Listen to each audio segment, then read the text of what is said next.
this is Diane. Hello, and welcome back to your regularly scheduled zombie version of Biters. Boy, that was already a mouthful. In progress. You actually stole my line. I was going to use that. Oh my God, that's so my funny. Intro joke. That's so funny. Great minds and all that. Right. So this is Marnell, and yes, we are back doing our regular zombie fare. Because we have an idea, and we're going to talk more about that in Housewives Housekeeping. Because, yeah.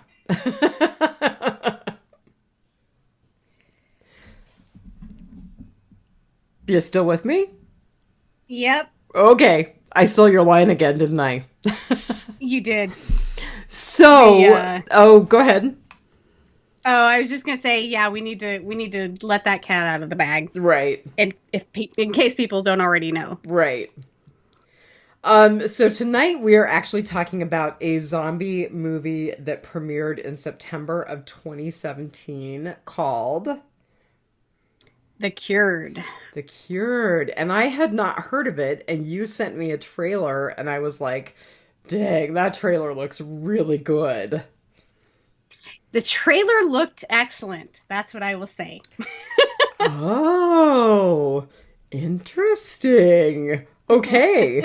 Well, that said, why don't we dive right into our ratings then? And you get to go first because it sounds like your rating may be a little lower than mine. So it probably won't be. I did overall enjoy the movie because it had it hit a lot of social messages that are really hot right now and have been for a while. We can't stay away from socially conscious movies, even when we try. I did not intentionally pick this movie because of that. I picked it because of Ellen Page and because the trailer looked excellent. Mm-hmm. But for me, it was a little slow. So I rated it at 3.7 zombie flashbacks. Okay. Mine was higher. And I'm kind of wavering between a 4.27 and a 4.5 because there's part of me that feels like this movie deserves an A. Rapey creeps out of 5. Was that the two military dudes? Yes. Okay, I got that feeling too, and I was like, "It was disgusting." Really, it's not, isn't it transmittable that way? Apparently not. Apparently, it's just bites. Wow. Yeah, no, that was super creepy. So, in case you didn't understand the theme of the movie, it's like there was a lot of them, but one of them is man's inhumanity to man. Right, which is kind of going back to... Good Lord, I can't remember. Oh, what? The movie that is set in England and The Infected, right? No, 28 Days. 28 Days Later? Good Lord. 28 Days Later. Was it 28 Days or 28 Days Later? It was 28 Days Later. Oh, 28 Days Later. Yeah, because... We're terrible. There's a Sandra Bullock movie that came out the exact same year that was titled 28 Days. And it was about her going to like a sobriety retreat or something. Okay. And so it was very confusing to have such polar opposite movies come out with almost the same name. Right. No, so it was 28 Days Later. Right. Okay, yes. So man's inhumanity to man. Boy, we're down rabbit holes already. Yes, that was a very 28 Days Later theme. Yeah. Okay. God. This is how the night's going to go. It is. All right. I'm afraid so. So I have a few numbers. It was rated a 5.5 out of 10 on IMDb, which I thought was incredibly low. Me too. It was a 68% critics approval rating on Rotten Tomatoes, which I thought was surprisingly low. And its worldwide gross was only around $300,000. And the home video receipts, according to Wikipedia, about $50,000. Wow. I didn't see a budget anywhere, but boy, again, I thought that was markedly low for what actually was a really pretty good film. Ditto. So you can if you have Amazon Prime, you can currently watch it for free on Amazon Prime. No, Otherwise, I I think had to it's two rent it ninety on nine or Amazon 3.99. Prime. Oh, did you? Yeah, I have Maybe I Prime did and I too. had to pay for it. Okay, maybe I did too. It was $3.99 and it was worth it. I thought. I think so too. I think part of the reason that it might have had such low worldwide gross and low box office, and I'm not selling Irish cinema short, but it was an Irish film. So I think, generally speaking, Irish films don't get a lot of play and press over here in the US. It was released, although it was released at the Toronto International Film Festival, so I'm surprised it didn't garner a little more attention in North America. It didn't, and I thought I saw somewhere where it was the U.S. release was only like 3 theaters or something crazy like that. That wouldn't surprise me. I mean, that would explain the really cruddy box office. Yeah, yeah. I can't believe. I mean, Ellen Page is still big, but like Ellen Page 3 years ago was, I think, even bigger, Like, I can't believe a movie of hers. We'll talk a little bit about that when we get to featured cast, because I've got some ideas about that. But yeah, I mean, I just overall am surprised, yes, because Ellen Page is a fairly big name, because I expected it to have some broader exposure, and because it was really a pretty darn good film. I really liked it. I like I said, overall I liked it. I think it was really like the last quarter of the movie that really picked up for me. Oh, interesting. Okay, and so it improved on rewatch, but my first watch, I didn't even give it a 3.7. There were a couple of parts that kind of dragged for me, but overall I really liked the movie, and I'll pretty much cover the part that I thought kind of suffered when we talk about our goods, bads, and uglies. Okay. Yeah, but bottom line is I think this is a movie that is worth seeking out. And I hope it gets a little more attention. I hope people tell people. Like, I saw someone today I haven't seen in a while, and I was like, hey, I watched this great zombie movie over the weekend. Yes, hopefully us reviewing it inspires people to go see it and then listen to the podcast. Well, and then tell their friends.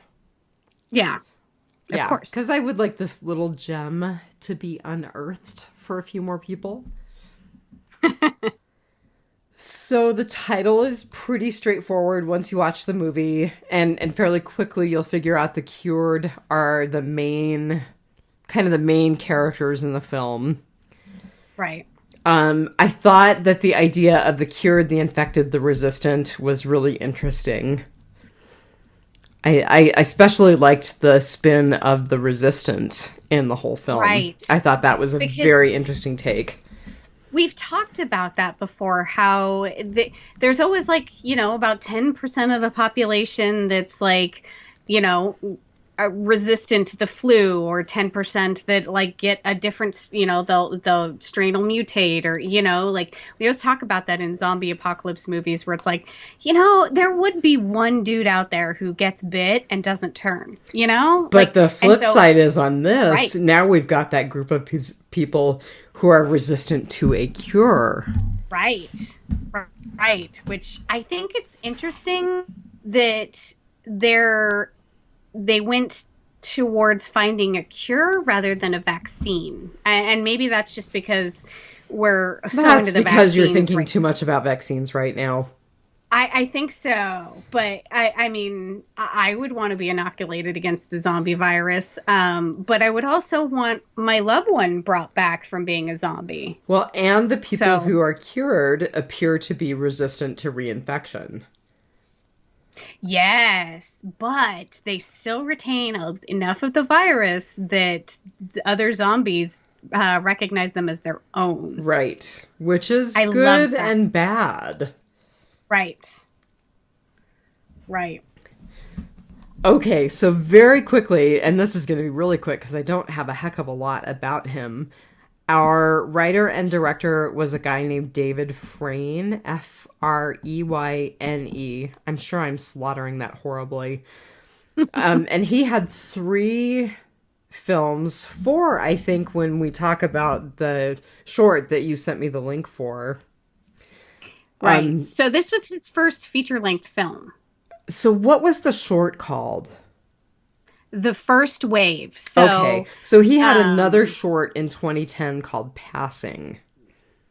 Mm-hmm. So I didn't... The First Wave is not listed in his IMDb as a credit. As a director credit, it is. Is it? I didn't see it. Yeah. Director and writer. How did I miss that?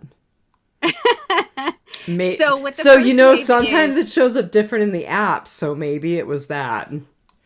I think that's it. I hate that. Yeah. So last night, I think it was last night, yes. I had texted you because I had done a little bit of digging on the movie, and I found out that the studio wanted a proof of concept. So our director did a short film that you can find on YouTube. It's called The First Wave, and that's exactly what it is the first wave of cured zombies. It's stories that takes place around the first girl to be cured and what she kind of goes through. So, and it's not very long, and it's very worth watching. It is. It was so good. Mm-hmm. I agree. And the girl who played the main character, I really liked her. Right.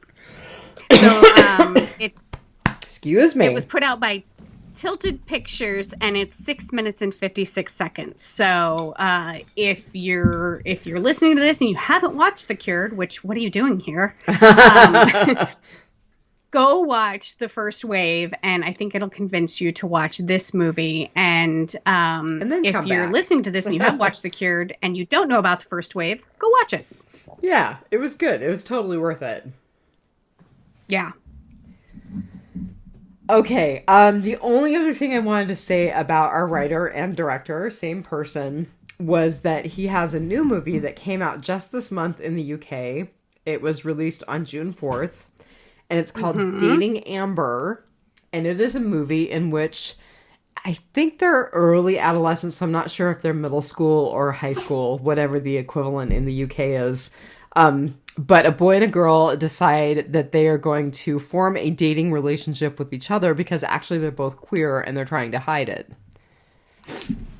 Which I feel like I've seen this movie somewhere in the US before. No, because it just came out in the UK and it's brand new. No. But I mean, I think it's kind of a concept that's been done. Well, yeah, but... like every film ever. Yeah, but they're both queer, so usually it's just one as the beard. Yeah, no, and I don't know if that's a politically correct term. Really? I'm just saying. Oh. I don't know anymore. I don't know. I'm learning something every day. I'm late to the party. I'm still learning. Right? I did one of those where it was I clicked on one of those that somebody posted. It was like 10 things that you didn't know, like you say that are is not okay. Not PC. Yes. Yeah.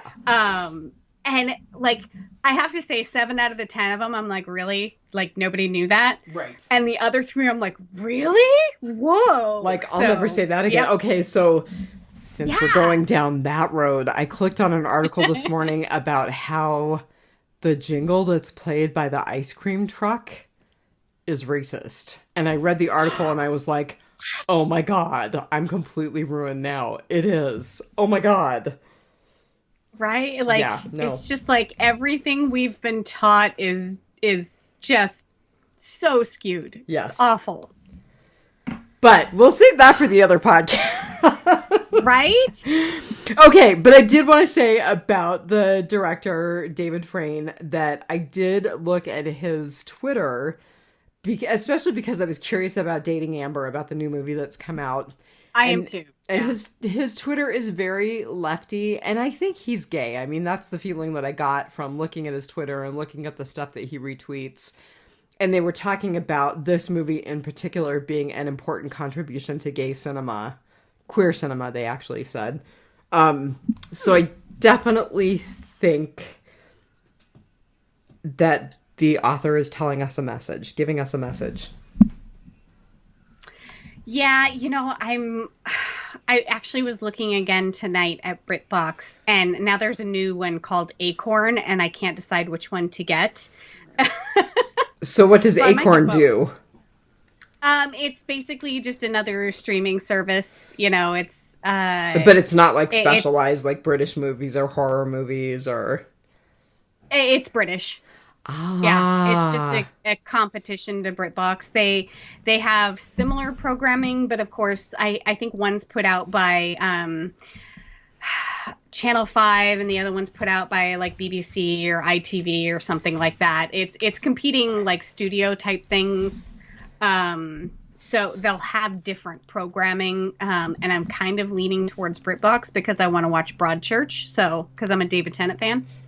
I thought Broadchurch was on like Netflix or Amazon or. It might be, but that's my excuse for getting BritBox. So. Oh, don't check and make me give you an excuse to not get BritBox. Right. Because I'm sorry, after quarantine, the ego about not buying any further streaming services is gone. Yeah, but I canceled cable, so I'm really proud of myself. No, you're doing really good, and I need to pull the plug and like think about doing Sling because apparently it's working out great for you. It is, and I'm really hoping that because I don't think Dating Amber is going to come to the U.S. Theaters. Not that anything is in the U.S. theaters right now, anyway. Right. But I don't think it's going to come here, so I will probably have to catch it on a streaming service, and I'm gonna guess that like something like BritBox or maybe Amazon will have it. So. Because I want to watch it. It looks good. Well, if you end up watching it, you'll have to let me know what you think. I will. Okay, speaking of queer cinema, this is a terrible segue, but Ellen Page. Yes. She's our featured cast. She's our featured cast member. So, like we said, I can't believe this didn't get a bigger box office because... Hello, Ellen Page, which a lot of people know from Juno, from X-Men, Inception. She's Oscar nominated, Emmy nominated. She's been nominated for everything but a Grammy, I swear. You left a movie off of that list. Inception? Whip It! Oh, Whip It. Don't tell me you've never seen Whip It. I love Whip It. It's a great movie. But my favorite Ellen Page movie is Hard Candy. Really? My favorite's Juno, but I haven't watched Hard Candy, so... Although Juno and Whip It kind of vie for equal staging. Hard Candy was just a mind trip, and not like in a Hollywood way of like Inception. It was so good. It sounded pretty gritty. It is. It definitely is. There's a couple scenes that are not for the faint of heart. Yeah. She basically lures a pedophile into, like she traps him and yeah. And she was really young when she made that film, right? She was. I can't remember how old she was, but it's one of her first major films. So it came out. She's Canadian, and she actually started out when she was 10, acting in a Canadian series called Pit Pony. Right. It was originally a TV movie, and then it became a series. And like it's Canadian, so I've never seen it because they don't have the equivalent of BritBox yet. For some reason I have heard of Trailer Park Boys though, and she was in that series also, and I don't know why I have heard of that. Maybe it was on like some sort of like Nick at Night or something like that. But that was familiar to me. So yeah, Hard Candy came out in 2005. Right before that, she did a TV series called Regenesis, and that did not look interesting at all. That only got one season. But shortly after Hard Candy came out, she played Kitty Pryde in X-Men Last Stand. So I think that was where she kind of got her major Hollywood break. But I think Juno did so well with audiences that was her major breakout role. And that's where I first remember her from. Although Kitty Pryde was one of my favorite X-Men when I read the comic books. So I definitely remembered that she had played Kitty Pryde, but she really sticks out in my brain first as Juno.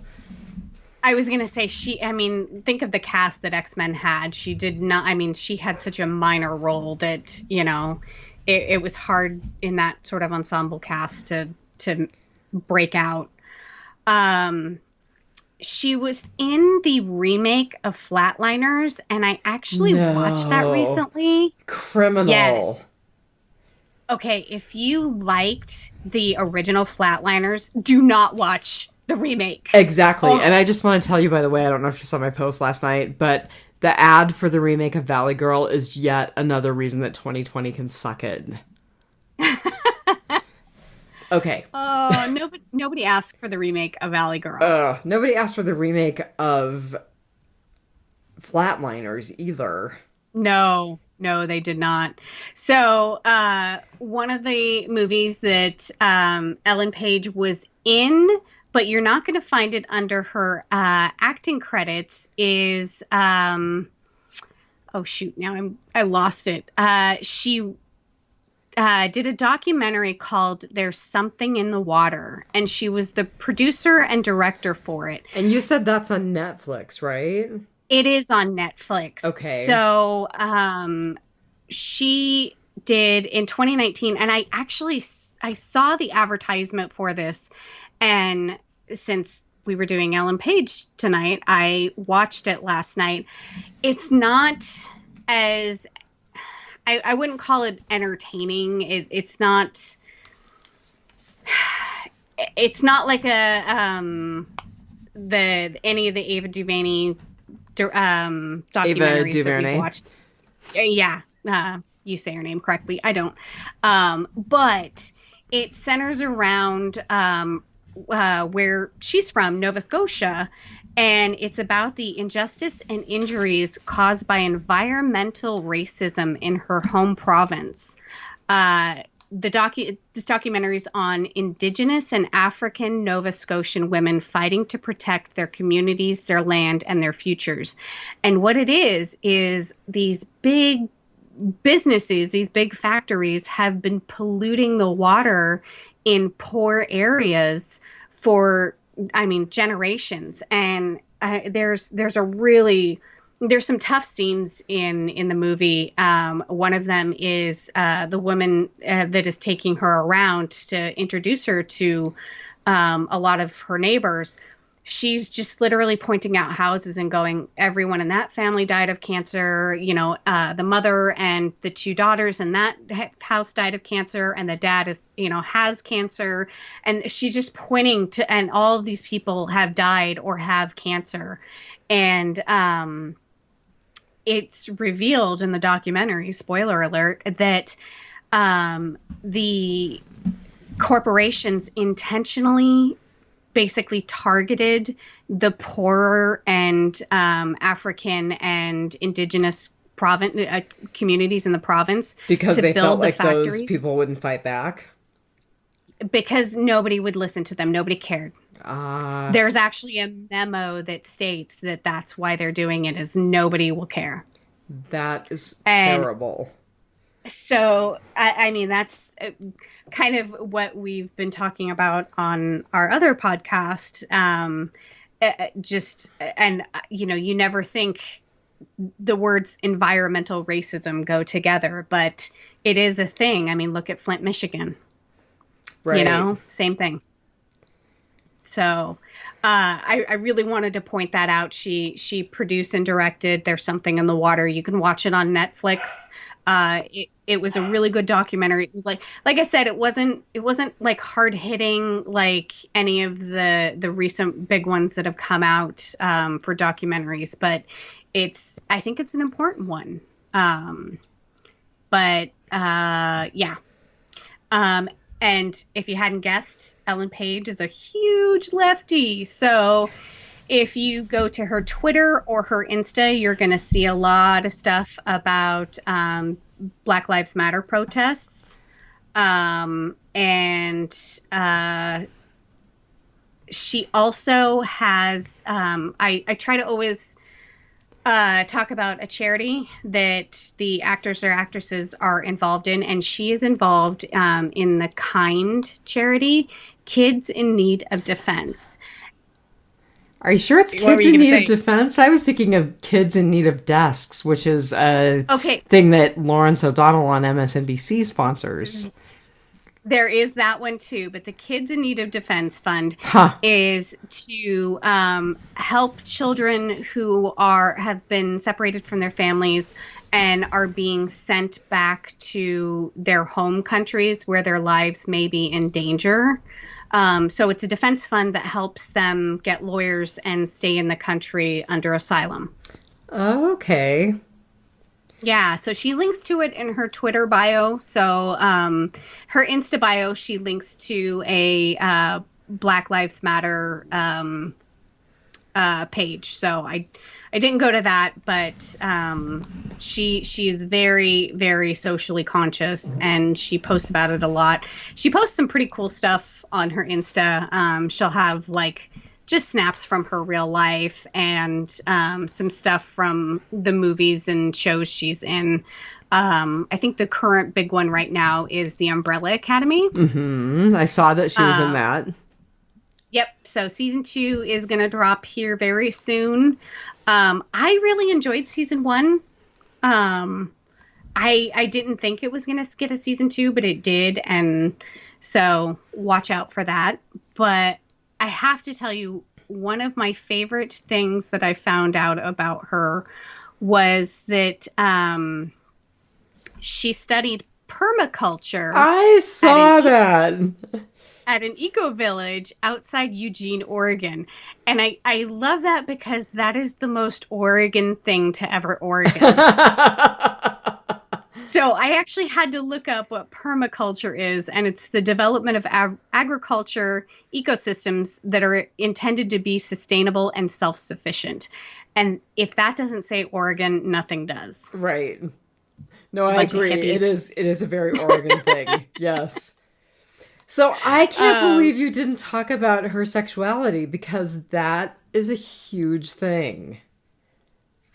You know, it is. And I think she came out, I want to say fairly recently, so, like 2019. No, let me take it over from here. Okay, go right ahead. So I did look into that because...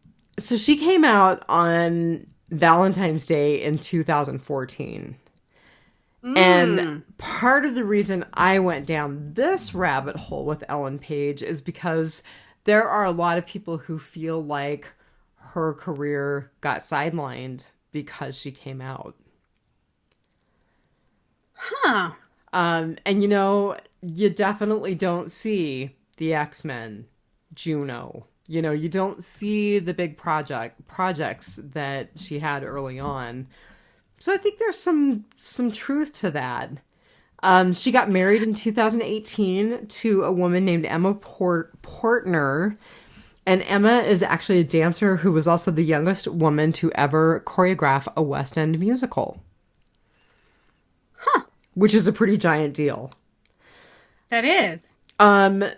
So the rabbit hole that I went down was in 2015. She started doing a series called Gaycation with a friend of hers named Ian Daniel, who is also gay. And it got 2 seasons on Viceland, which is Spike Jonze's network. You can buy it on Amazon. You can buy it on iTunes. I actually watched the very last episode that was done because it was a look at how they thought the LGBTQ community might fare after the inauguration of Donald Trump. And I'm not going to get super political. I'm just going to say it was really good. I really liked it. You and I are probably going to be talking about it in the future. The last episode was released on April 30th in 2017, and it was very good. It actually was nominated for a Primetime Emmy in 2016 and 2017. And it was a nominee for a Golden Derby Award. I don't know what that is, but yeah, daytime Emmys. So, well, I can honestly tell you that if the other episodes were as good as the episode that I watched when I went down the rabbit hole last night, it's really worth watching. It's probably extremely, extremely left, so I do want to give people that little caveat. With a name like Gaycation, who could have predicted that? Right. And so actually they apparently go to various different places throughout the world and talk to people in other cultures who are gay and lesbian. I did see that one was filmed in Japan. I also want to say that I saw that one was filmed in Brazil, but they went to a few other places. And then they had a couple of episodes that were done in the US. Huh. But it was really good. I really enjoyed it. And I can see her I can see the connection between her coming out and her career kind of waning. But she also is very choosy on her roles. She does roles where she doesn't play the stereotypical, and I want to say young person, because she's pointed out that because she is so small, in fact, her nickname is the Tiny Canadian. I've also seen not just the Tiny Canadian, but the Tiny Canadian Small. Yeah. Yeah, which is awesome. So she says that she's able to play younger characters for longer, but she chose not to go with the stereotypical teenage female roles because she didn't want her career to be that kind of hypersexualized pretty girl type, career. And so she stayed with a lot more serious roles. And looking at some of the things that she has been cast in, or that they wanted her for, and that she wound up not being in, she competed with Anna Kendrick got a role that Ellen Page turned down. And so I always think of Anna Kendrick as kind of the light, bubbly, and Ellen Page is the more kind of serious documentarian. Absolutely, yeah. And very dark. She always plays kind of dark characters. She does. But that's one of the things that I like about her. So, right. Yeah, I think she kind of cultivates her roles that she takes. Well, it's really interesting that you talk about her saying that she didn't want to fall prey to hypersexualized roles, because shortly after she came out, she was on the Ellen Show, and it was very interesting because she talked about how for so many years she bought into the body image and bought into kind of that sexy female role that is kind of pushed on women. So very interesting that she keys into that choice. Yeah.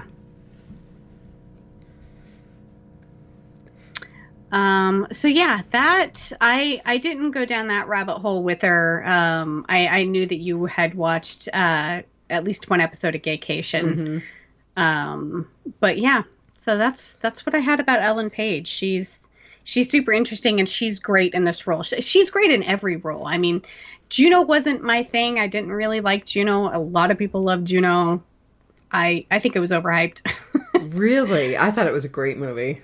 But, oh man, I just love her role in Hard Candy. Yeah. I really loved her in this movie.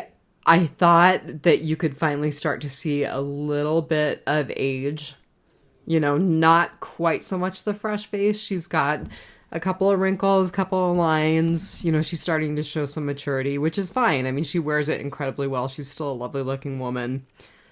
But I really liked her in this role quite a bit. I did not notice that. Mm-hmm. Interesting. All right, Housewives housekeeping. Dun, dun, dun. So, for anyone who hasn't seen it on our Facebook page, we have decided that we are going to do a new podcast called The Real Housewives of Alaska. Right? Go figure. You named us, so that seems very appropriate. And we've decided that what we're going to do is we will pick a movie a week and keep it fairly topical. It's going to be something social or political that we're talking about. So if you don't want lefty fare, then we totally understand. Please bow out. But that's what we're going to do. So hopefully we spare you some of our lefty stuff here on Biters. Okay, so how long have you and I been doing Biters? You were doing it longer than I was. So has it been 2-3 years, something like that? At least 2. We have all this pent up socio-political commentary. Well, and Todd and I stopped doing This Conversation Rocks like 2.5 years ago. Yeah. So, yeah, a lot of pent up. Yeah. And so in order for us to have a release valve so that we don't have it too much on the main Biter show, we've decided to kind of do our own thing and branch out that way because I have been really resistant to it for a very, very long time. Just because I don't like the negativity that usually comes with doing a socio-political commentary because anything political is just so heated. I mean, there's just people do not have a middle ground anymore. It's right and left, and there's nothing in between for people. So, yeah. And there we are. This will be interesting. But you posted it on your own page, and we have gotten a very, very good response. I think we sort of did it right in that, you know, we've warned people, you know our politics by now, and so that if you don't, you know, agree with them, or don't listen, or if you do listen and you hate our politics, like, you know what you're getting into. Yeah, I have a few friends who are interested, so we'll see how it goes. It'll be fun. Yes. I want to say Chantal Jones on your Facebook page. So she's actually a Southgate Media podcaster. Yes, she was very lovely. So shout out to her. Oh, and by the way, so Lilith wants to be in on one of our podcasts. I know. I'm so excited. Yes. So we won't be doing the first episode with Lilith. We will be covering the movie The 13th, which we talked about last week when we talked about Selma. Right.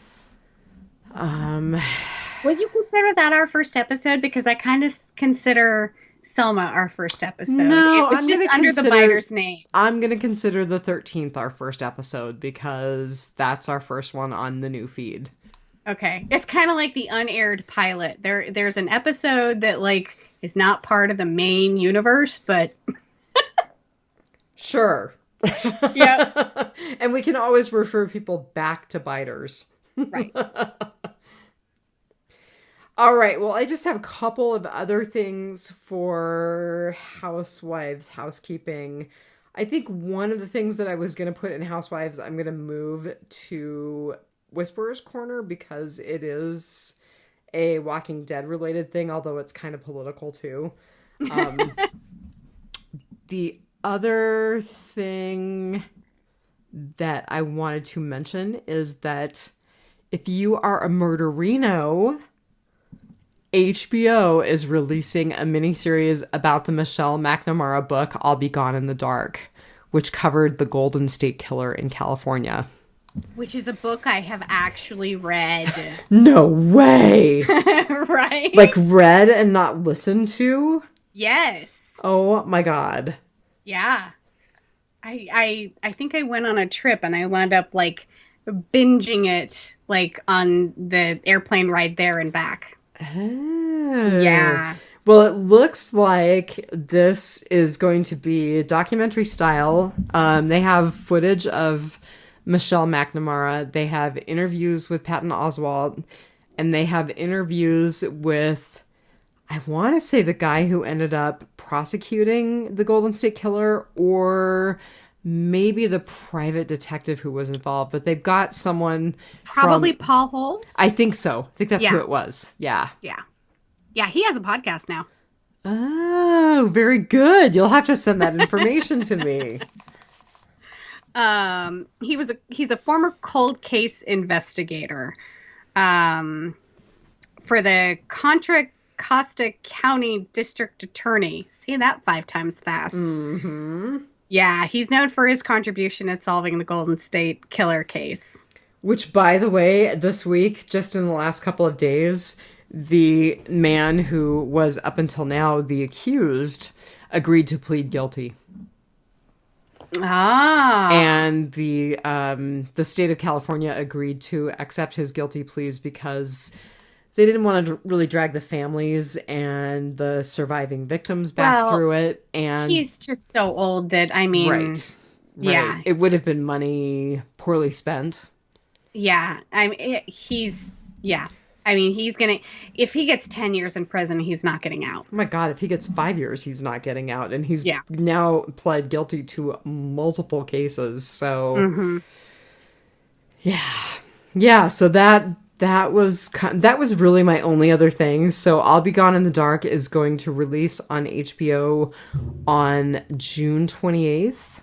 And I'm not sure if that's when the first episode premieres or if they're dumping all 6 episodes at once. Oh, they better dump all 6 episodes at once. Oh, I'm totally watching. That's binge-worthy. I'm so glad that I still have my HBO subscription. I will have to get HBO Go or something. So that's really all that I have for Housewives housekeeping. You actually have something for Whisperer's Corner, though. I have shocked. Several things for Whisperer's Corner, actually. Where would you like me to start? Anything to do with the Walking Dead universe, because it has been so quiet. Okay, so my first 2 items have to do... Actually, my first 3 items have to do with Kari Payton. Yeah. So the first is that Kari Payton revealed in a recent interview, that he auditioned for a role as an extra in Woodbury in season 3. Whoa. And aren't we lucky that he wasn't cast? Because had he been cast as an extra, we would never have seen him as King Ezekiel. So did he then audition for King Ezekiel? Or did they go back to their cast and go, hey, that guy's perfect? He did audition for King Ezekiel. I am not sure if they looked back at old footage and said, hey, get this guy to come back in, or if he was like, ooh, another chance to audition for The Walking Dead. But he actually said that when they did the sides, and when they were auditioning big characters, and I think they probably still do this, they'll come up with something that's kind of similar, but they won't give the right name, and they'll disguise the circumstances a little bit, and yada, yada, yada. Right. And Kari Payton was basically like, look, I'm a huge fan. I have read the comic books. This is Ezekiel. And you're going to love this. He knew that he was going to get Ezekiel, so he spent time at Carol Baskin's zoo to study for the zookeeper role. What? Yes. There's a Tiger King connection to The Walking Dead? Oh. Okay, 2020 just got a little bit brighter. That horrible woman, Carol Baskins. Oh, she got control of his zoo, right? Of Joe Exotics, yeah. Yeah. Yeah. Oh. Horrible woman. She totally killed her husband. She totally killed her husband, and she has got to get rid of those flower headdresses. Right? They drive me crazy. She looks like she's trying to be a flower child, and she looks ridiculous. And so not only is she a murderer, but she looks ridiculous. it clashes with her leopard print ensemble. Like, right.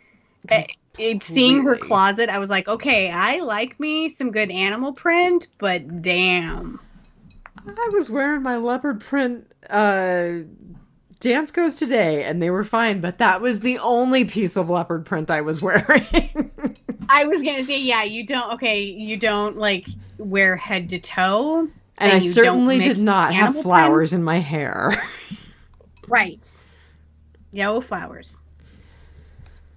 Okay, so the next thing about Khary Payton is that he is actually on last week's episode of Dan Fogler's podcast.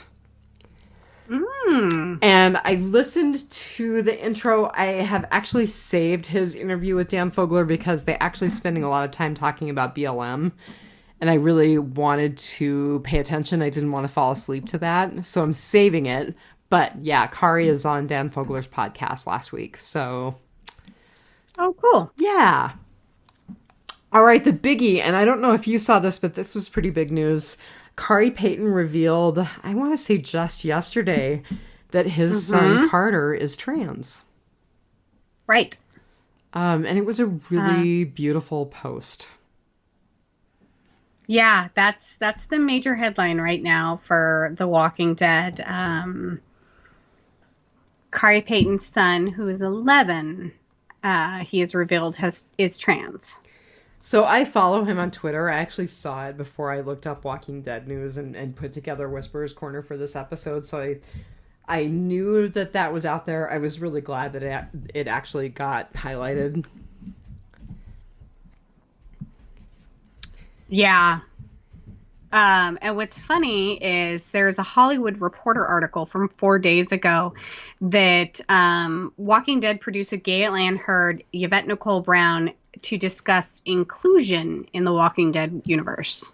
So, yeah, apropos timing. That and I think that they're doing it at some sort of online, like, women's, maybe Black women's festival. I read a little bit about it. I didn't spend a lot of time digging into it.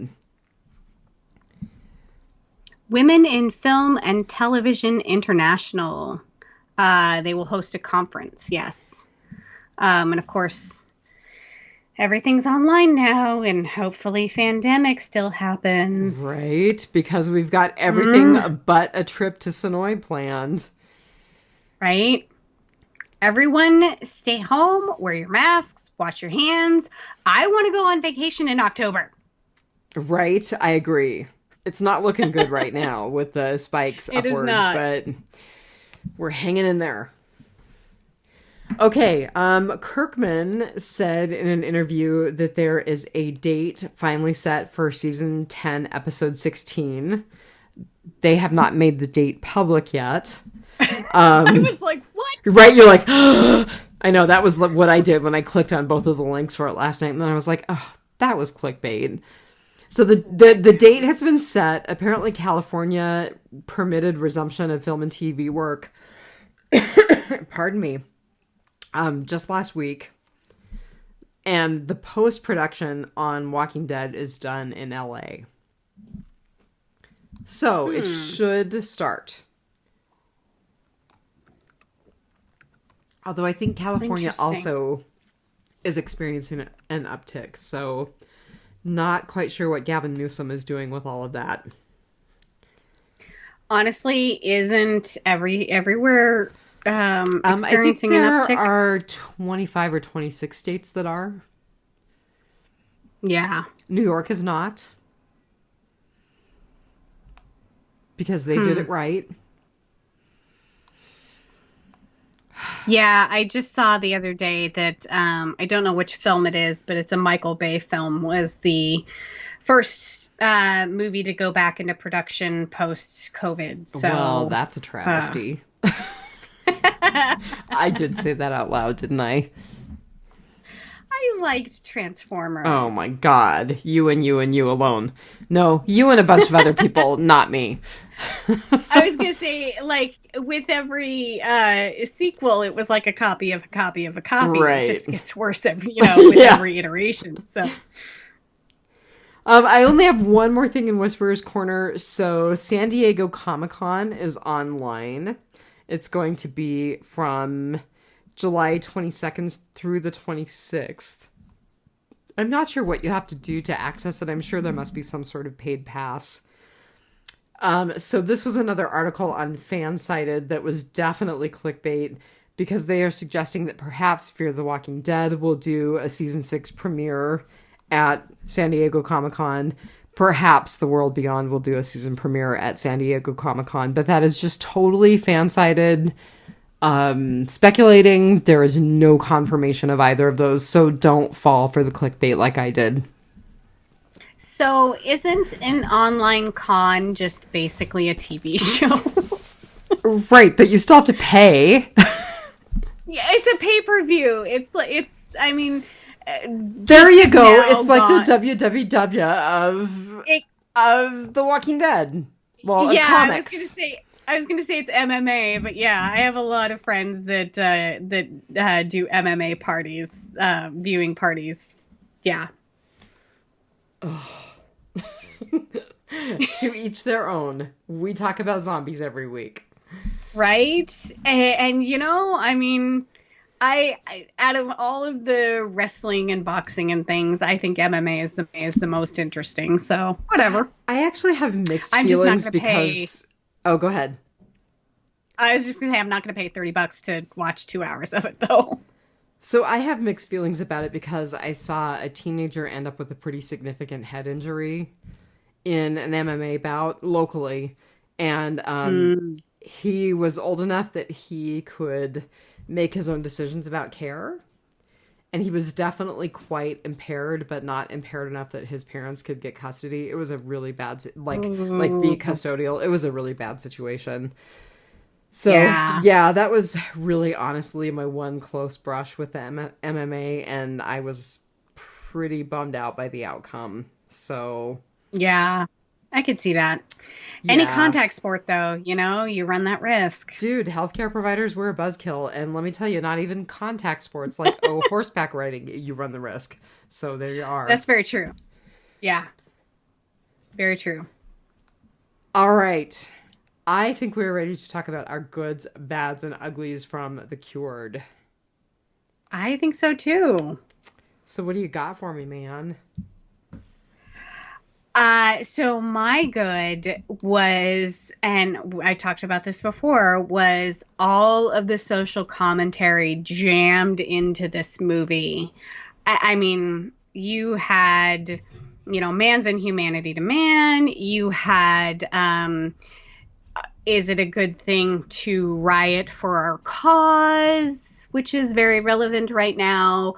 And I feel like there was a little of the old AIDS stereotyping. So definitely I in just, terms of the cured, the infected, being freaked out about people who used to be infected. I mean, there was definitely some weird stuff around that. Yeah, it was like nobody wants to be around the cured people because I didn't catch whether or not they can still infect other people if they wound up scratching or biting them, or if there was a transmission of fluids or... No, I made the assumption, I don't think it was stated outright, but I made the assumption that they could not infect because they could not become reinfected themselves. I think really, so the military officer who was like, oh, I think you're very noble to be taking one of these people in. I think it was more they're still vicious. They have nightmares. They're very volatile. We don't know that we can trust them to be reintegrated. I think it came more from that than hey, he's potentially infectious.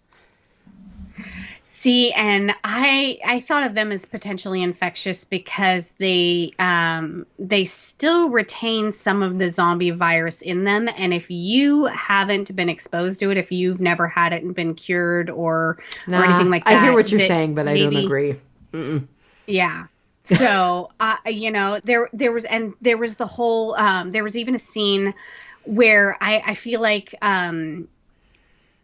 people couldn't forgive them for what they did when they were sick. I think that's more the case. Yes. Yeah, and there was even a scene where the woman was like, repent for your sins, you know? And I was just like, God, would you ask a cancer patient to like answer for every thought that they had? That's a really good question. Yeah, I mean, they were sick, and so, you know, they couldn't control what they were doing, but there was just name any social unrest that has happened in the last 20 years, and I think it was in this film. And again, I did not choose this film because of it. Sure, you say that now. So, yeah, I loved the overall messaging of the film. Like I said, I had trouble with the pacing, but there was so much you could read into this film, and it seems so relevant right now.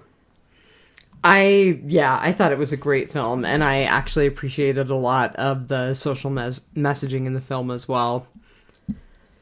Yeah. So my good was actually, I really liked the storyline of the doctor's relationship, especially revealing that patient 301 was her significant other. It made me think of TS-19. Yes. The scene, and they found the cure together. Oh God, I know, but then the doctor gets killed. Yeah. So the scene where she was killed was an awesome jump scare.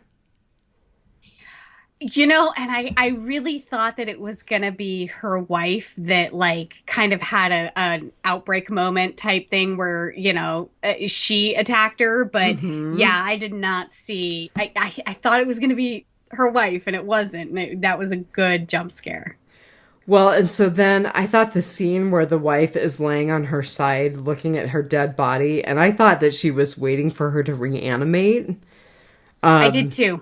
I thought that was a really beautiful scene. And then just the way the wife ends her life again, by kind of walking into a battle between the military and the resistant. I really just liked the whole storyline with the doctor and her wife. I did too. Yeah. That was a really good one. And, you know, kind of going back to the social messaging that I saw in the film, the whole nobody wanted to take back in the cured, and they were social pariahs and everything. And I feel like there's a little glimmer of hope between Ellen Page's character and the doctor's character, in that they could see past that. And, you know, Ellen Page was just trying to reconnect to her husband, you know, via his brother and family. And the doctor, you know, she was trying to help people, and she could see past the things that they did, and that they were still human. That somewhere in there they were still human. Well, and she definitely had a vested interest, though, because of wanting to find a cure for her partner who was resistant. And she definitely had that vested interest in wanting to see her partner as someone who was still human despite all of the things that she had done. Yeah. Oh, that was a heartbreaking but a good storyline to add to the movie. Mm-hmm. Okay, so what was your bad? You said it was slow. Yes, my bad was the pacing of the movie. The first 3/4 of the movie kind of really dragged for me. I mean, there was some exciting scenes. And like I said, one of the reasons why I chose this film is because the trailer was just very so exciting. Good. Yeah. And I feel like it was one of those movies where, like, all of the really good scenes were in the trailer. So I kind of figured it out on my second watch, part of my problem. And there are movies and TV shows that have done this before, and they've done it very, very well. And then there's not doing it very well. And I don't think that this movie did it very well. So when you have a scene that is very raw or emotional, you normally have a score behind it, the music that, you know, kind of amplifies the scene.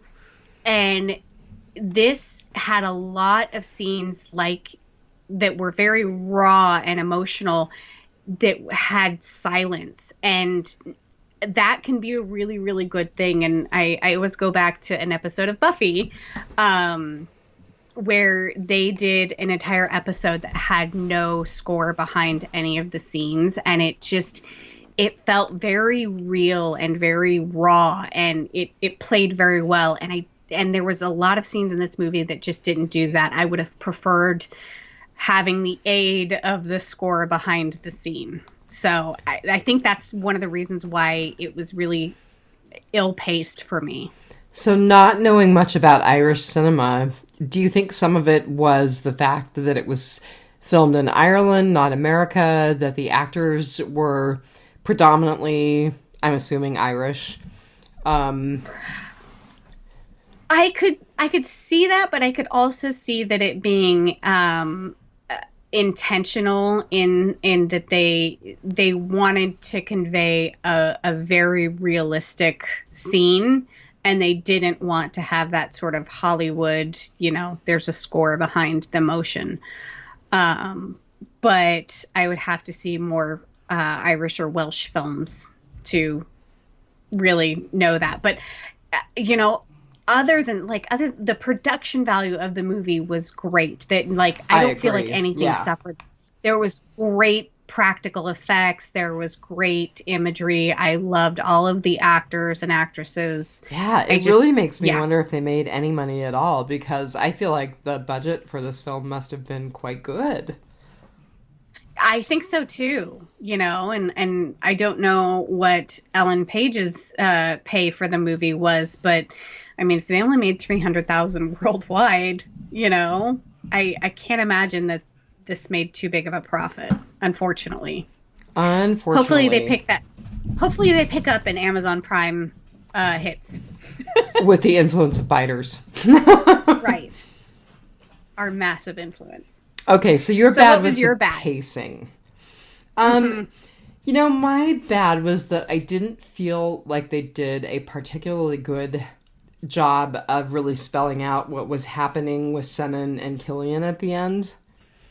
Mm-hmm. It wasn't very clear, and I mean, I knew that Senan was going to take Killian off and try to get him cured. I didn't realize that was going to be years of Senan being on the run with him. Yeah. I kind of felt like it stumbled there, and I didn't feel like it was a very satisfying ending, you know, and maybe it's one of those, you know, not everything needs to be wrapped up in a neat little bow, but I had to look at the IMDb and kind of say, okay, Wikipedia, help me out with the plot here. What exactly happened here? So I just didn't feel like they spelled out the storyline and made it really understandable what was happening with those two characters when Senan took Killian off. So this was actually almost my ugly, and it was going to be a good ugly, because I like that it didn't have a happy ending, but it had a hopeful ending. It didn't need to have a happy ending, but I would have liked it to have been just a little more understandable, just a little more concrete. And I will say that I did not... I like, if you'd have quizzed me about the movie after my first watch, I couldn't have told you how it ended. Like, I also did not receive the message the first time around. And so upon the rewatch, I was like, oh, okay. You know, like when he said he was going to take him away to get cured, it meant that he was just going to keep him safe. And also when he kept saying he doesn't have to be like me, he doesn't have to be like me, he was going to keep him from doing anything that he would have flashbacks for. Very good. That makes sense. Yeah. And I mean, because, okay, so 4 or 5 years as a zombie, you gotta eat. I mean, otherwise your body's going to desiccate and you are going to become one of the dead. You aren't just infected, because these aren't like reanimated dead zombies. These are infected zombies. And so they got to eat 4 or 5 years. So they had to have like eaten humans. And so I'm also like wondering, like, on the run, what did he feed the kid? Did he just like, did he take parts from somebody? And like, well, and what did they feed the resistant while they were holding on to them, seeing if they could cure them? Yeah. Yeah. No, that's a really good question. Yeah, that that was almost my ugly. Well, so another thing that I did not realize until I looked at the Wikipedia summary, Connor, the barrister who became one of the cured and who was like the big bad, I didn't realize that he was still alive and kind of repurposed as the head of the Cured Alliance, and that all of those posters that Ellen Page's character Abby is walking past are all posters of him representing the Cured Alliance. I did not realize that.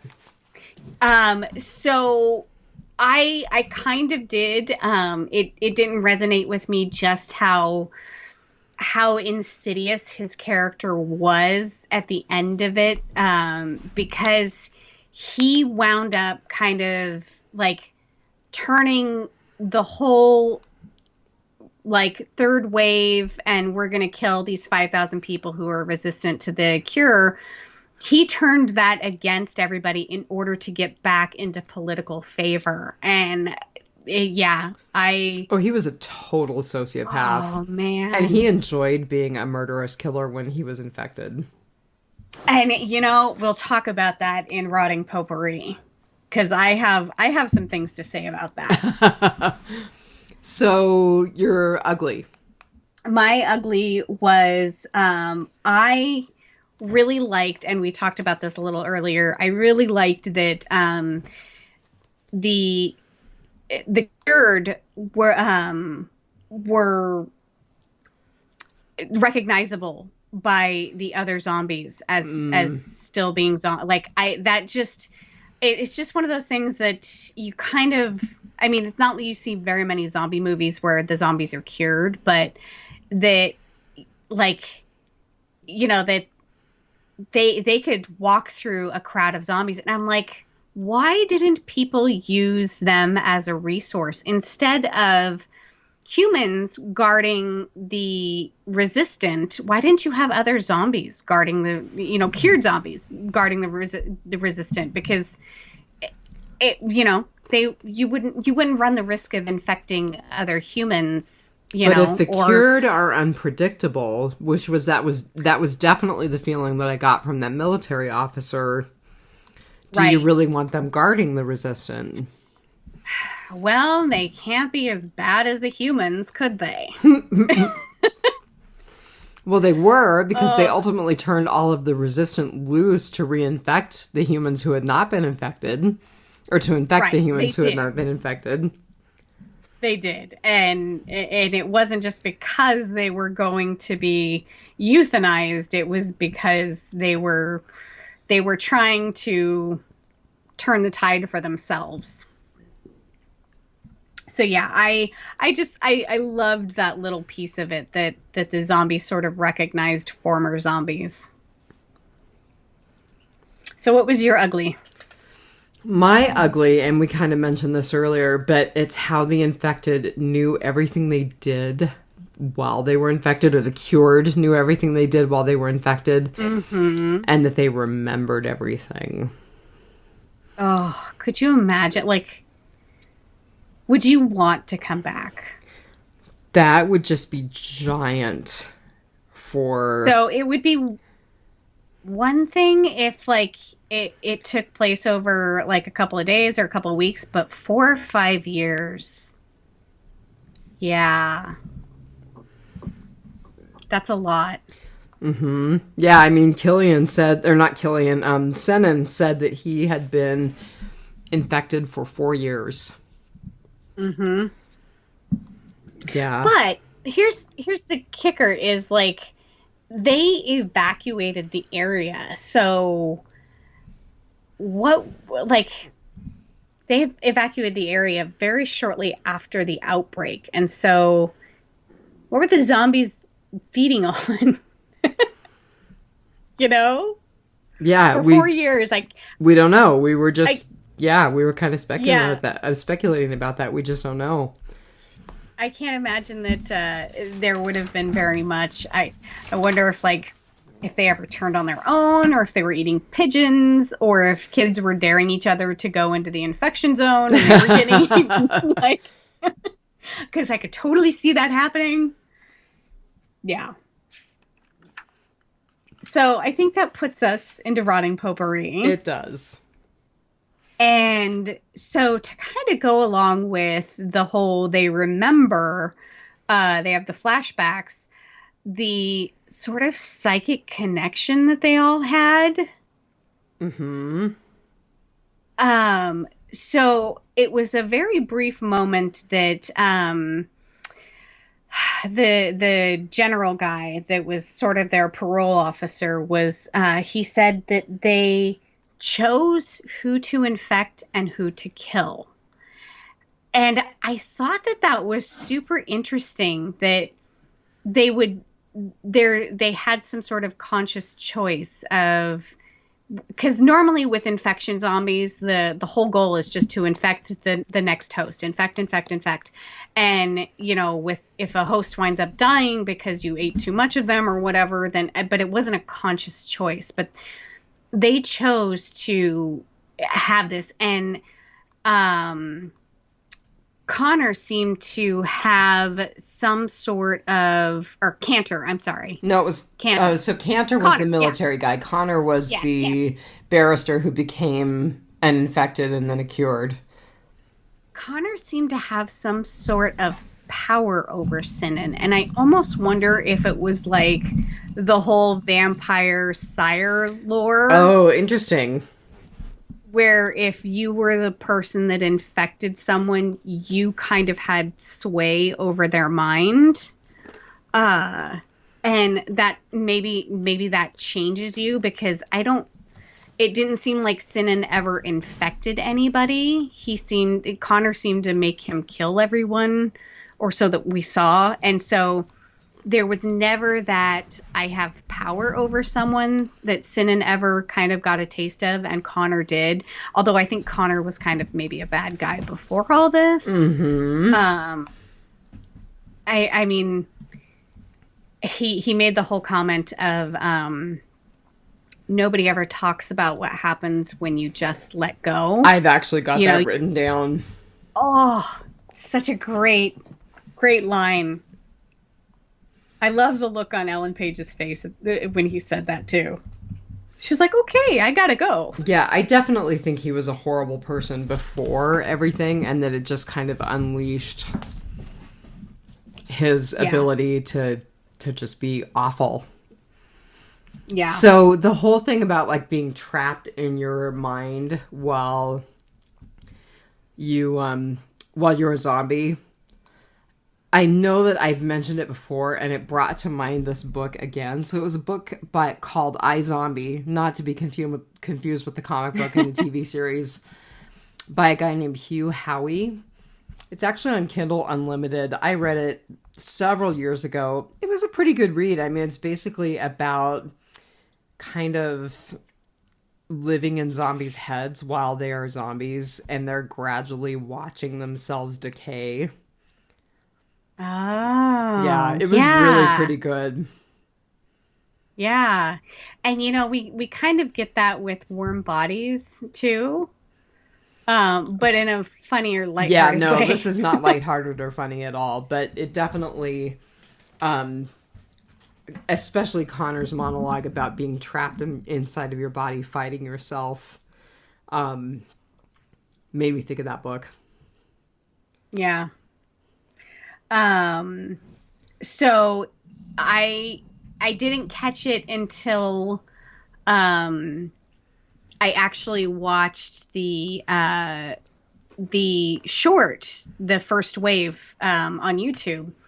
But they did say it in the movie that these were Sinan and Connor were part of the third wave. Mm-hmm.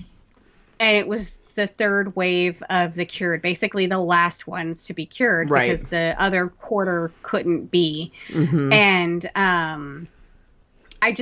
the whole unrest at the interviews of the people on the street, where the one guy was like, you know, we had the first and the second wave, and look how bad that turned out, and just how it's sort of reminiscent of what's going on right now. And there was a really interesting scene when Sinan was walking down a street, and there was this graffiti on the wall, and I couldn't quite place it. I kept having to go back and pause and looking at it, and I finally figured out what it is by looking at one of the basically it's the cover art for what would probably be the DVD or the movie poster, and it's the mark that they have on the eye.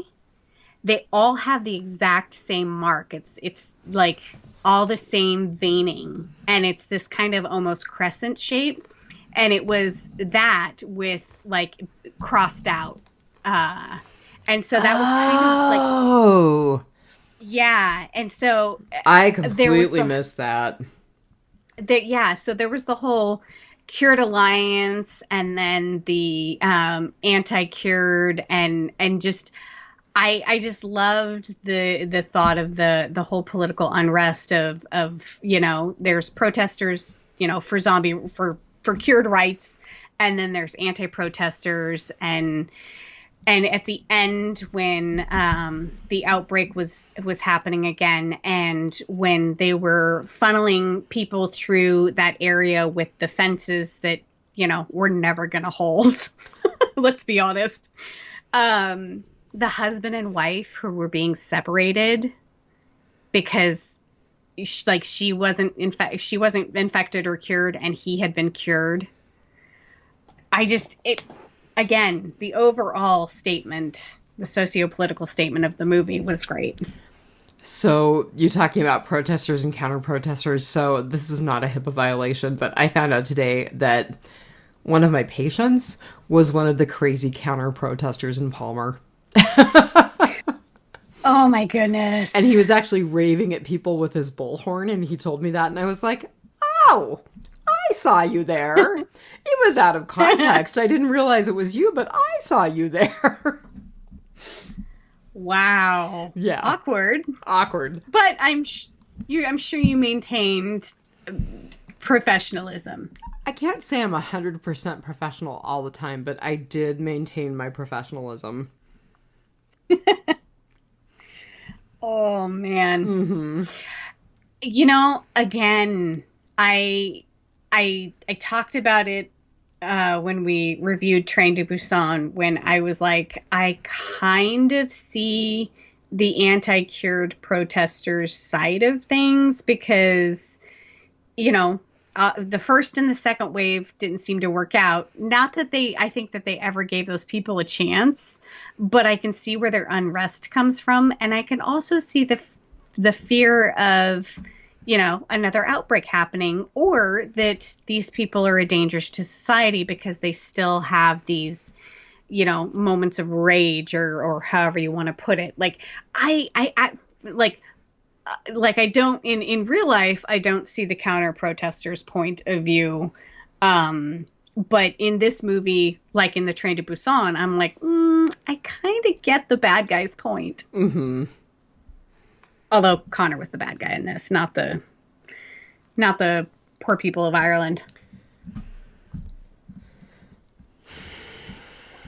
So there was one great scene towards the end of the movie, and it was everything that you would want out of a heroine in a zombie movie.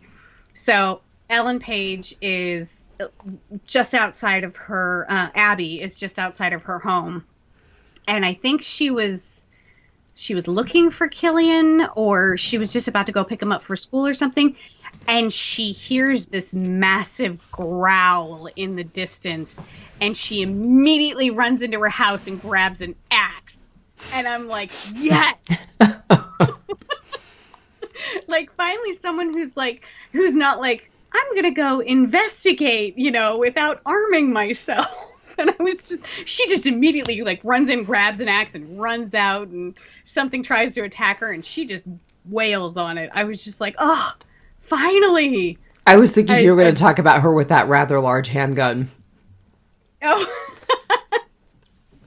no, I didn't. It was that moment where like she did not miss a beat. She was like, oh, I know what that means. And I'm like, you had that axe somewhere like in your kitchen. Like, she was totally prepared for a second outbreak.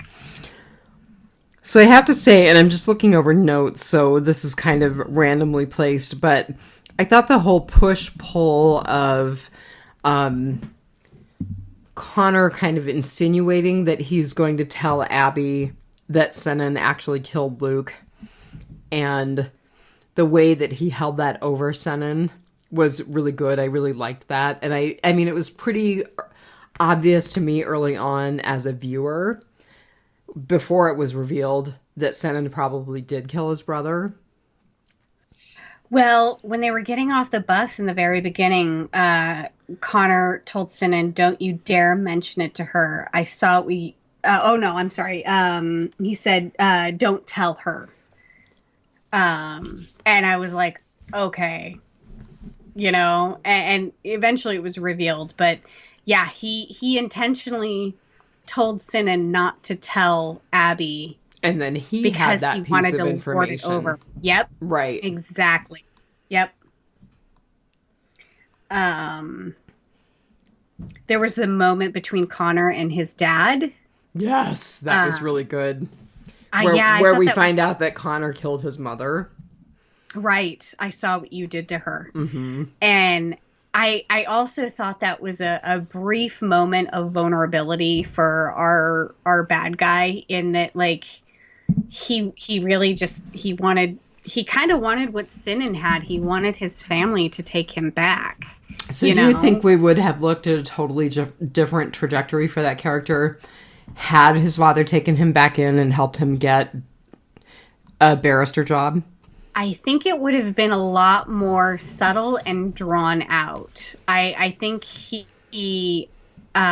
probably would have still been with the Cured Alliance, and he would have been for the Cured Rights, and he would have been willing to do underhanded things. But I don't think he would have taken advantage of Cinna like he did. Senan. So yeah, I don't think he was ever a good guy, and becoming a zombie did not help that, and then being cured really didn't help that. So I don't think that he was ever going to be a good guy, but I don't think he would have been as terrible as he turned out to be. I think that's fair. Yeah. I did like the twist of releasing the Resistant. I didn't entirely expect that, and I thought it was a good twist toward the end of the film. Yeah, and there was the everyone was for killing these 5,000 Resistant, and then in the end you kind of hear the radio reports as Abby's kind of walking down the street, where the families of the newly infected 8,000 were starting to become for, the Cured Rights, and they wanted to seek out the extra cure, I would say, the one that cures the resistant, the 25% resistant. How the tides have changed, Okay, so that was another thing I was not entirely clear on. So our doctor dies. Her lover, who was resistant, who was ultimately cured, dies, we assume. How did they get the cure for the remaining 25%? Was it documented somewhere? Was it... You of all people should know, she did excellent charting. You assume she did excellent charting. You haven't actually read her charts. Well, so the physician I worked with was like, I don't chart for you. I chart for me. I tell you if I want you to know something. And I'm like, No, no, no, no, no, no, no. That's not the way it works. Because if you No. get run over by the proverbial bus, you Yes. don't have a chance to tell me anything. Exactly. I don't know what's going on in your brain, so write it down. Right. So that's what I think is she had tried all of these different combinations, and uh she was writing each one of them down, and I don't know, maybe she wrote down that the one was a success, or there was video footage of her wife, like, you know being cured, having that's what I assume is it was found out that way, because there was something about the radio reports were like, did the government cover it up, or were they just that inept, and six of one, half a dozen of the other. But yeah, I I I think there was a lot of things that they just didn't have time to explain in the movie, like, what did the zombies trapped in the hot zone eat for 4 or 5 years Right. by themselves, and how did we find the resistance cure? So just kind of got to go with that one. I'm looking to see if I've got anything else because we're coming up on an hour 25, which is almost as long as the movie. Shocking. That's really all that I had. I'm going to ask you if aim for the head rules applied, because I definitely saw some zombies that I think were dead who did not have headshots. Yeah, so you mentioned Abby, Ellen Page's character, with the gun. I seem to remember somebody firing off about 3 rounds into the chest area, the torso area of a zombie coming at them, and it didn't work. And finally a headshot took him down. So, okay. Yeah, I'm going to say that at least for a while, a body shot isn't going to work. Maybe it will eventually take them down, because they are living people. I mean, they aren't reanimated dead. They are infected. So maybe eventually they'll bleed out or die of infection or something like that. But I think, when in doubt, always go for the headshot. Because body shots just don't work. Yes, they really don't. Nope. So one last thing that I wanted to say, Ellen Page was one of the producers on the movie. Yes. Yes, I failed to mention that, but going through her producer credits to find There's Something in the Water, I did notice that. So I kind of think maybe she kind of did this one on the cheap because she wanted it made. Yeah, I'm thinking so. And I think maybe, and I'm totally overthinking again, bear with me, but I think maybe because David Frayne is up and coming in gay cinema, that maybe there's that connection. She was like, friend's gonna help a friend out. Good hypothesis. So if you look at the Amazon X-ray, they have a little piece of trivia, and it's also on the IMDb page. It's rumored that on the last day of filming, she bought the entire cast and crew a pancake breakfast. Oh, that's very nice. Right? So, which, by the way, I will just good place to end it. I will tell you that big voice is that little tiny dog from Gnome. He has a giant voice. Oh. And he's an agility champ. He's so cute. I have to tell you that totally off topic of zombie movies. As many of you know, my husky Bandit died just about a month ago now, and it's luckily we have been working from home, and so our lab is not lonely, but of course she's a lab, so she's very needy anyway. But I have kind of been looking at other dogs. and I really should send this one to you. He's in Nome, and he's got the 2 different colored eyes. He's a husky. It's a short plane ride. And he's a tripod. Oh. He is missing a back leg, and guess what his name is? Pirate. Because it kind of looks like he's got one eye and, like, you know, the missing leg. And I have to say that other than the different colored eyes, he looks very much like Bandit. So I was like, oh my God, that would be, that would just be funny. You walked Bandit so much. Not that I don't want this tripod to have an amazing home, and I think you would give him an amazing home. But you walked Bandit so much, I think you would be disappointed having only a tripod to walk. Yeah, it says that he's very active, and we have a dog in the neighborhood that's only got 3 legs. He's missing a back leg, and that dog can fetch a ball for hours. So, you know, I don't know. But I don't know. Yeah. It's not difficult to get a dog from Nome to Juneau, I will tell you that much. It's not hard. Well, and it's funny how COVID has affected the entire world, in that it used to be very, very hard to adopt a pet from outside Juneau, because a lot of rescues want to do a walkthrough of your home and a follow-up visit and things like that. And plus, I mean, I got to have the animal shipped here. And if it doesn't work, I, under normal circumstances, have to ship them back. That's valid. Right. And so, but under COVID rules, like, they're not doing home visits. It's all done, via Zoom or Skype or whatever.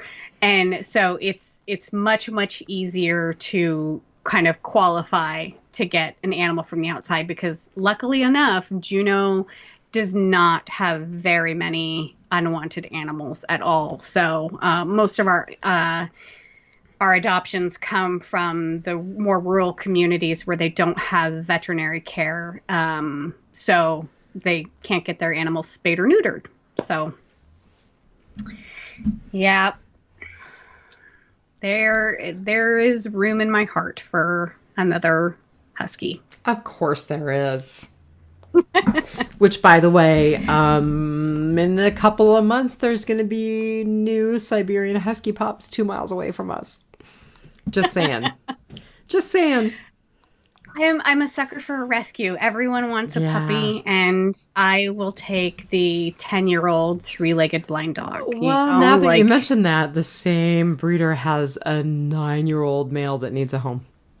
Just saying. Oh. Not that I'm trying to get you to adopt another dog, but... So what we're trying to say is adopt an animal. Yes. You always have room in your life for another dog, says the woman who has 12. Oh. Yeah, I don't think it'll be long. I gotta get Bandit's ashes back first. Oh, you still haven't gotten them? No, the place that we had, this awful, we had to ship his body to Anchorage. Right, I know that. Because the crematory here in town was having a family emergency. And so, unfortunately, the place in Anchorage it was in the middle of an office move. And I think they kind of handed, so... You've had a terrible time getting a dog cremated. It has not been a pleasant experience. I'm very, very grateful for the services of the guy here in town. So, yeah. Life in rural Alaska. And I'm not that rural. Yeah, I'm more rural than you are, but stuff is on the road system, so it's a little easier in some ways. Exactly. I mean, you could drive to a Target. I gotta fly to one. Right. All right, Mang. Anything else? No, I think that will do it for this week. So yeah, we'll be podcasting an entirely different show later. Yeah, so be on the lookout for the Housewives of Alaska. I will probably cross-post the first couple to the Biters feed just so people know it's out there, but I promise I won't flood Biters with it. So we haven't made a Facebook page yet, but I did buy www.realhousewives.com. Real Housewives of Alaska, right? Real Housewives of Alaska, that's right. .com, .biz, and .something else. I didn't go with the .co or the .org, or there were so many domains that you have to buy in order to, get yours and only yours to be it. I was just like, oh, interesting. Wow. So I did make a small web page, but I got to go make a Facebook page and link it. So I have to generate our cover art. So you can always find us here on Biters. So you can. Yep. We'll be doing this probably until there is no more Walking Dead. I pretty much told Phil that it would be until Greg Nicotero turned out the lights or Rob Southgate kicked us out, whichever happened first. Yeah, I don't think Rob's kicking us out anytime soon. In fact, I think he's going to let us start swearing. There are upsides and downsides to that. We'll have to talk a little bit about that. I promise not to throw the F word around like a comma like I do in my daily life. Right. But I think I'll be a little less on guard. All right, but until then. So just remember. Take it one dead day at a time. Have a good week, everybody. Have a good week, all. Bye.